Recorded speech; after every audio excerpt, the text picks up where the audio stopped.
Good morning guys! Pupunta tayo ngayon sa may bahay Pinoy kung saan doon tayo bibili ng lechon. Marami nagtitinda ng lechon dito sa Tacloban City. Guys, andito na ako sa Sagkahan.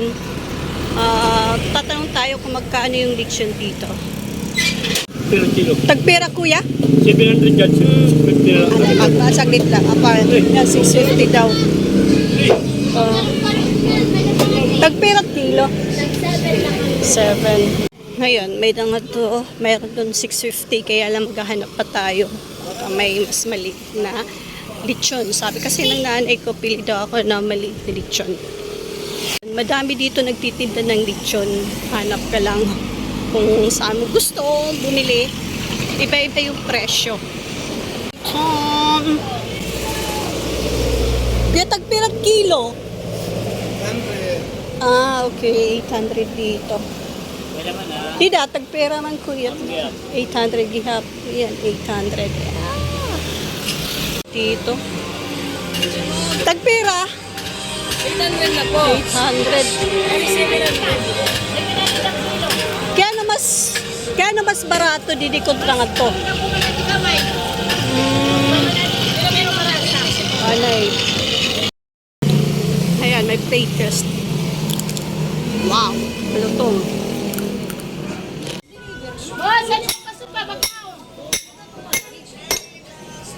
Yan.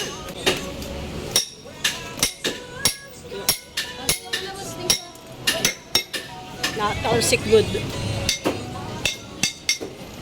Yun o.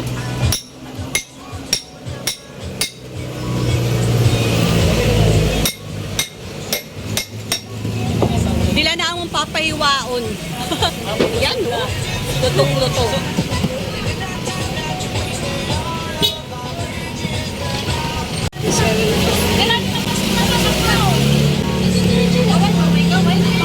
May na kami kaway. 2047, 2040 na lang daw. Dito ako bumili kay Roger Lechon. Lechon natin. Alas 12 na kaya madami nang bumibili ng lechon. Ayan, dito lang yan sa harap sa may, ano ba yan? Fichay Grill. Ayan, mga panggapito dito, mga lechon and then. Guys, uwi na ako. Tapos na ako, pinakita ko na sa inyo kung saan pwede bumili dito ng mga lechon. Kayo lang kung saan nyo gusto bumili. Madami yan pagpipilian. Yun lang guys. Thank you for watching. Bye-bye.